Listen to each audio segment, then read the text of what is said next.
Well, hi, I'm the Big Mouth Wendell Montrose from WDJJ. Hello, I am the Trivial Idiot. Who are you? Hello, I am the Trivial Idiot. Yes, of course you're the Trivial Idiot. I ordered you from, I think it was a TV commercial. Hey, that was about 5 years ago. Where have you been? I've been living in the dead letter office at the post office. Whoa, the dead letter office? I bet that place was dead. Hey, I've got to use that one on the air. Did you know it is possible to survive for 7 months without water? As long as you can suck on sponges soaked with envelope glue. Sponges soaked with envelope glue? No way! It's a fact. That's terrifying. Let me write that down. I'll use that on my radio show. Where is my room? You will be staying here. You'll have to sleep in the kitchen. No envelope sponges in there.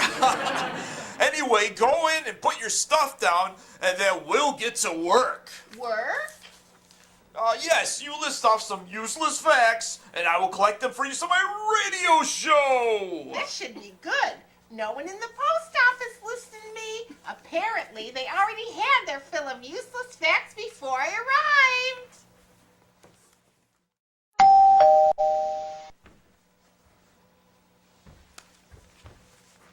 I'm Wendell Montrose from WDJJ. I know who you are. I'm your landlady. Where's the rent? I paid you 2 days ago. Uh-huh. Just testing you. You know your lease says that only one person may live in this lovely apartment. Well, I know that. Well, I think you've got someone else living here. I don't. It's just me, the Big Mouth, Wendell Montrose from WDJJ. What was that noise from your kitchen? Who's this then? You can't live here. I am the Trivial Idiot. She doesn't live here. She is here for my job. Then why are you hiding her in the kitchen? It's a fact. More cats hide catnip in kitchens than people. Great, I could use that fact on my radio show. No, you can't use that fact because it doesn't make any sense. More cats hide catnip than people hide catnip, or than people hide in the kitchen. Wait a minute. Are you hiding her in the kitchen? You can't get away with it. She isn't a woman. I ordered her off the TV. She's some kind of robot. Robot, prove it. Turn her power off. Let In me the check. southern states, more landladies are buried in the backyard than hyenas. It's a fact. Wait, that's just because they don't have hyenas in the southern states. More butcher knives are sold in this country to apartment tenants than to professional butchers. It's a fact. I can't find a switch. Do you come with a manual? The Trivial Idiot does not have a manual. The Trivial Idiot operates on automatic. Is that a fact? It is a fact. I'll give you till tomorrow to prove that she's not your roommate, Wendell Montrose. Lisa's sign and blood are not binding. It's a fact. Eggplants get uppity if they are called aubergine. The Tumbleton tree falls only when an unsuspecting person is standing beneath it. If you cut open a baseball, you will find a pearl. Wendell Montrose has dirty socks in his feet. Hey, that's not true. I thought everything you said was true. The socks are black and fuzzy and in the fridge. Oh, that's just cheese. My wife told me to come over here and see if you have a roommate. I'm Wendell Montrose, the Big Mouth from WDJJ, and I have to ask, so what? Do you do everything your wife says? This is the first thing my wife has said to me in the last 18 years. Hey, what's that thing? It's known as a Trivial Idiot. Gee, Trivial Idiot! Hey, I've seen those things advertised on TV. Did Did you get any good facts yet? I've gotten a slew of facts that I could use on my morning radio show at WDJJ. Did you know that a pine cone stuffed with an M80 firecracker can be launched into orbit around the moon? That's great! I'll go launch one right now! Did you know that at half past Angry Landlords, it is time for the Trivial Idiot to move on? Hey, is that a real time? Do not question the Trivial Idiot! The Trivial Idiot assumes no financial responsibility for injuries based on useless facts. My husband has launched into space! Thank goodness! You wouldn't think he would have gotten the message to blast off sometime in the last 18 years. Hey, you know, he launched because of the Trivial Idiot. Thanks, Trivial Idiot. All right, you can stay. Hello, I'm Mel Kool-Aid, television producer here at Channel 12 and a half. When I want to unwind, Kool-Aid, can you get me scheduled for a pedicure? Oh. Hey, Kool-Aid, what are you doing? What's that? Is that thing on? Well, if it isn't Channel 12 and a half's beloved Judge Moody. Beloved, you got that right. What's going on here, Kool-Aid? I was just about ready to tell the viewers how when I get my paycheck, I like to unwind by, Oh, wait there, Kool-Aid. Be careful about what you want to share. I don't want to see you in my court. I want to tell the viewers that when I go out, and I really enjoy going out for a delicious steak. Steak? How much are they paying you at 12 and a half? I haven't seen a steak since 1979. Is your salary information public? No, it's not public, and it's not unreasonable to enjoy a steak. I sure hope. It's one of those gristly, stringy chuck steaks. I don't want to hear that you're eating Delmonico's or filet mignon. Well, all steaks are delicious with B2. Me too. What the heck is going on here, Kool-Aid? Are you doing a commercial? I'm happy to share the message of the delicious B2 with our viewers. Wait. Are you getting paid extra for this? And what's B2?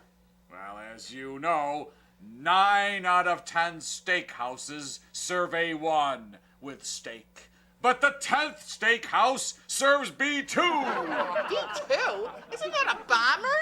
Sounds like more what you get after eating steak B2. than before. Yeah, B2 costs a lot less, and it's almost as appetizing. Why not skip the B2 and buy a better steak? Judge Moody, don't you have a court date to get to? Oh, no, I'm fine right here. I'll be happy to judge B2. Give me a swig. All right, then. Kool-Aid! This V2 must be 70 proof. It would pickle any steak. No wonder you're so happy all the time. Oh, I think this is mostly moonshine. I'm gonna have to haul you into court. But it's gonna be B2. That's no excuse. You're selling it to your fans, who are mostly innocent mothers with children. I have fans? Okay, I have fans. You have, my fans. And I don't want them ripped off with this homebrewed swill. I'll see you in court, Kool-Aid. Ha! The best thing about a rare steak is a rare steak sauce. B2. Hello, everybody. This is Clem here. Well, one day I was looking back in the shed behind me, picking out some rusty antiques, and I discovered a bunch of videotapes that Cletus had stashed away back in the corner over there. Come to find out, they were tapes that Channel 12 and a half had left in the dumpster. This one over here is called Hollywood Triangles Outtakes. Now, I was wondering about that, but apparently Hollywood Triangles never went on the air, and they were sued by Hollywood Squares. Well, here at Channel 12 and a half, we only play the best bootleg outtakes there ever is. So let's get ready for Hollywood Triangles Let's roll it. Come and get it. Okay, stars, let's get ready for Hollywood Triangles. Jackie Gleason, Jack Gleason, you climb to the top of the triangle, okay? Lucy Ball, you're next, and Phil Silvers, you're gonna be last. I'm not getting up there. I've got a fear of heights. Wah, wah, wah. You're more of a baby than my character Lucy Carmichael and Jerk Benny combined. Now, Lucy, will you be facing the left or the right? How can anyone play tic-tac-toe with 3 players? I'm the heaviest one here. I'll trade with you, Phil. The triangle might collapse or something. I haven't even sat down yet, and I feel like this pyramid is run by a bunch of pharaohs. You stay on top, Jack. I'm switching with Lucy, I think. I'm not trading places. With a triangle like this, we have no center square for any of us, Miss Director. Can't you get Paul in to fill the top of the triangle or something, Missy? As director of Hollywood Triangles, I command you all to climb up this ladder and sit in your chairs. What if I fall backwards? Are you gonna catch me or something? There are safety railings, don't worry. Yeah, but don't stand up too quick. Those 45-degree angles will squeeze your head like an orange. There's plenty of headroom. By the way, Missy, as a director, how many shows have you actually directed? Well, I've directed several shows. Hollywood Circles, Hollywood Octagons, Hollywood Parallelograms, just to name a few. You're just trying to copy Hollywood Squares. What happened to all those shows? They probably collapsed when Jackie Gleason went to the top of them. That's why he won't climb to the top of the Hollywood Triangle. You said it, Phil. Let me out of here. Thank you. Wow. Who knows what would have happened if Jack Gleason made it all the way to the top of Hollywood Triangles. Next time, I'll dig up another tape out of Cletus's shed after I converts it to DVD to make it easier to watch. You're the varmint that stole my VES machine off my TV set? Oh, my. Give me that tape, too. No. Give me that tape. I told you to give me that tape. Give me that tape. And don't you ever steal my stuff again. Hey, you know, C-Rec, ever since I added these stuffed animals and balloons in my car lot, sales have literally shot through the roof. Me around here, Billy. I hope your sales will double and you can take over all the other namby-pamby car dealerships. I'm gonna be big, bigger. It's a deal. Now, what are we trying to sell this month, Mr. Billy Vasily? Well, you know, a lot of these namby-pamby dealers are trying to sell those square cars. What are they called? I think C-Rec? they're called Scions and Cubes. Science and Cubes. They're the ugliest cars ever made. Well, I've decided to sell something even Mr. Rubik of Rubik's Cube hasn't even thought of. I smell a deal ready to happen. Okay, C-Rec, I've got a whole biggest supply of box cars ready to sell right off the track. Box cars? No one's gonna buy those. Only hobos and bums ride box cars. What are you, nuts? Well, just wait, C-Rec. I'll show you how to sell them good. I really do like my cube car, but I just need more space to fit all my family's stuff inside. Well, I have the solution for your problem. It has the squareness of a cube car, the luxury space that you've been looking for, and even drives itself. The brand new Mercedes boxcar! Wow! Wow! Why, it's big enough to fit all my family's cube cars right inside it. With financing and special deals with the railroad company, I think we have a deal. I can see Billy. By using high-class brand names, we can sell a ton of these box cars. You got that, C-Rec. Go ahead and try it on that customer over there. It's big.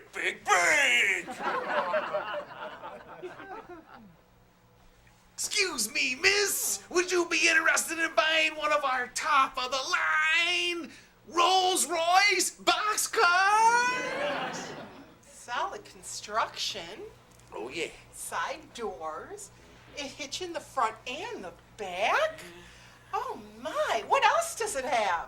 No need to buy gas. Graffiti. Tastefully sprayed here on the side. What kind of warranty do you have on a boxcar? I'm pretty sure you just drop it off in any train station and get another one. Where do I sign up? Hey, this sounds like a deal.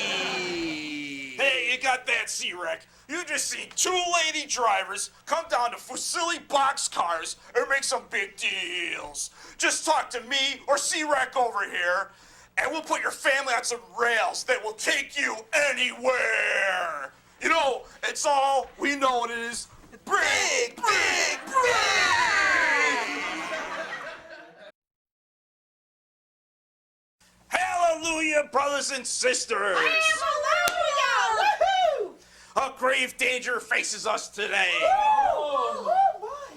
This is scarier than postulation, more distasteful than insinuation, more tiresome than hyperventilation. I can tell you what it isn't. It isn't hyperbole. It isn't hypochondria. And it isn't hypothetical. It is... Yes, tell us what it is. It is hyphenation. What the heck? Are you out of your mind? Hyphenation. I sense a little bit of disbelief in your assembled voices. And that is where the danger lies.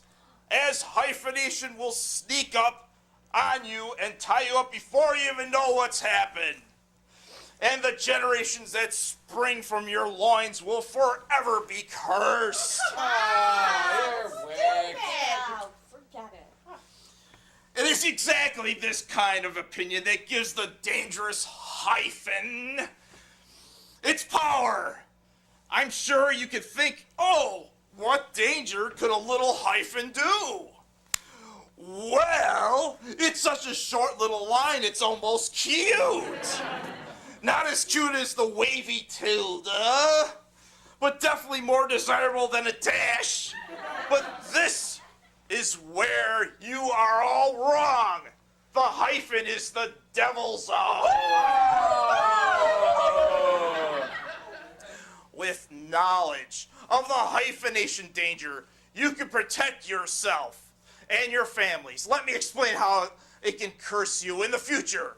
Let's say your beloved mother's name is Miss Fitzgeraldo. How nice. And your respected father's name is Mr. Pocogon Loco. They decide to marry and then make the misguided decision to hyphenate their names. And becoming Mr. and Mrs. Fitzgeraldo hyphen Pocogon Loco. Your lives are difficult enough as young Fitzgerald Pocogon Logo, but when you grow up and meet a lovely young woman and you want to marry her, but her name is Miss Brown Southworth hyphen Lono Picadillo, you ask her to be traditional and to accept your last name as her own. But oh no, the devil's gotten to her head. Oh my gosh. And she insists that all the names must stay. So you agree to hyphenate your names together. And you end up with tiny children named Brown Southworth, Lono Picadillo, Fitzgeraldo, Pocogon Loco. I run out of breath. But is this the way to treat a tiny little innocent baby? You sentence them to a life of hard labor. They can never take a test in high school. They can never go to college because the last name will not fit in those little boxes on standardized tests. It's worse than a number 2 pencil. Why do you hate your children? Why do you hate those tiny little babies? Why do you have to do the devil's will with a hyphen? I am hyphenated. That's all right, Miss Sandering Canterville Undersbag Mobility. There is still hope for you. Tell me what I must do. There is hope for you and a new beginning. Take the first letters of each of those family names and make a new tiny little name that you can be proud of. Sandering, Canterbilly, Uttersbag Mobile Team. Let's see. SCUM. That spells scum. Well, it fits on standardized form. Well, scum you are, and scum you shall be. Hallelujah! You have a tiny name named Scum. Brother Dirt and Sister Mess, please help her to the fellowship room for some refreshments. Now, don't forget to come back next week, and we will praise the virtue of the semicolon. I am so sick of waking up in the morning to a breakfast cereal that's like loud and crunchy and so 20th century. Clear the table and make way for a cereal that's a throwback from the good old days in the 19th century. Oatio Oats! For sure. Like I'm gonna try that stuff. I'm just gonna flush it down the disposal. I seriously doubt that.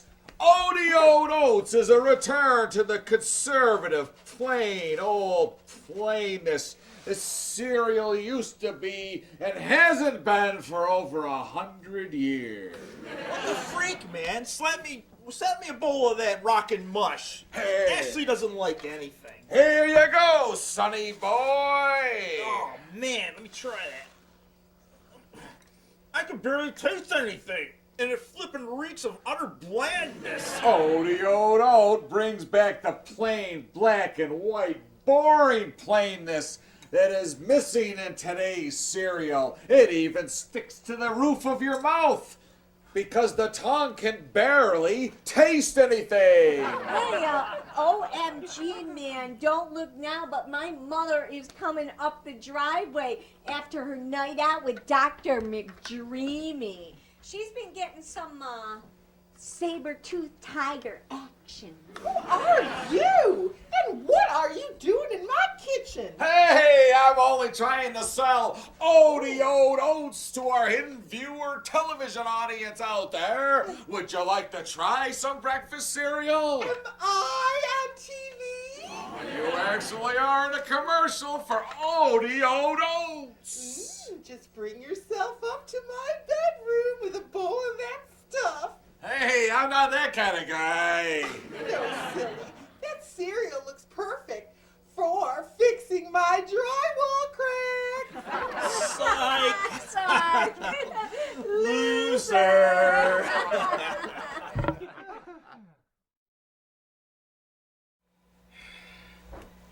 When are you two bums gonna make some money for the Hollywood pawners? All you do is sit around drinking coffee or looking at women all day. Listen, old man Star, me and Stumley over here spend all our free time reading books about antiques and soaking up all eBay information on the internet. You two have yet to sell a single Hollywood pawners t-shirt or mug. Only Stumley here managed to sell just one lousy bumper sticker. How are we supposed to get a successful cable show if we don't get customers through that door? Hey, old man Star. Here comes someone now, and it's a hot chick. Hey, Rick Star. Every time I come into the store, you don't give me anything but jack for all my antiques and collectibles. Well, unlike Stumley here, I don't think you're a hot chick, so you get the ugly chick discount pawn cash price. Hey, what do you got for me to look at today anyways? This should bring me all the riches and the fortune I've been striving for. I've got an antique policeman's cap.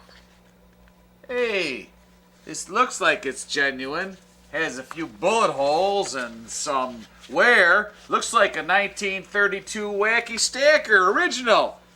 Any history behind this thing? I have papers that say that this hat was actually in the Flag Day Massacre of 1939. In fact, there's some blood stains from one of the criminals right in there. Hey, how much you want for it? Can I play cops and robbers with it? Shut up, Stumbly, and go Windex the windows. I'll give you $5 for it. How about $50,000? I don't think so. How about 7? How about $49,999? I can't go a dollar lower. All right. 1098. You always beat me down. I'll take it. Deal. All right, Stumbly. Go write this up and don't drop it like the rest of the antiques. All right. Hey, here comes another pawner. Hi, Rick Star. I hope I can get some. Oh my gosh, your place is a mess. I hope I can get some dough for this item. I barely fit it in my car. It was a prop used in several TV comedy shows. Looks like a common living room lamp. I dropped that off at the thrift shop for free. Hey! Hold on, son. That lamp can be seen in several television episodes. Is there any paperwork with this item, Missy? Yes, it came with this script for the Rob Petrie show. Does that add any value? Hey, that was my favorite show back growing up. I'll tell you what. I'll give you $20 for both items. It'll cost at least $5,000 to screw in a new authentic light bulb. Well, I decided I can't part with it. I gotta keep it. I gotta keep the lamp in the script. Well, I'll tell you what. Can't. Get the hell out of my Ah! store and don't worry about I it. want to sell it anyway. Let the next pawner come in. All right, here comes another one. Hey, girlie, do you have something you want to sell or pawn? I'm here to pawn myself. Huh, well, how much money do you need? A human body is worth about $10 worth of chemicals and a few gallons of water. Well, how about harvesting part of my body? Huh. Like my kidneys or something. Well, I'll tell you what, we haven't opened that part of the store yet. Besides, we have yet to sell off body parts of Stumbly over here. Well, how about $10 at least? Okay. Stumbly, put her in the cryogenics closet for now and till our next episode.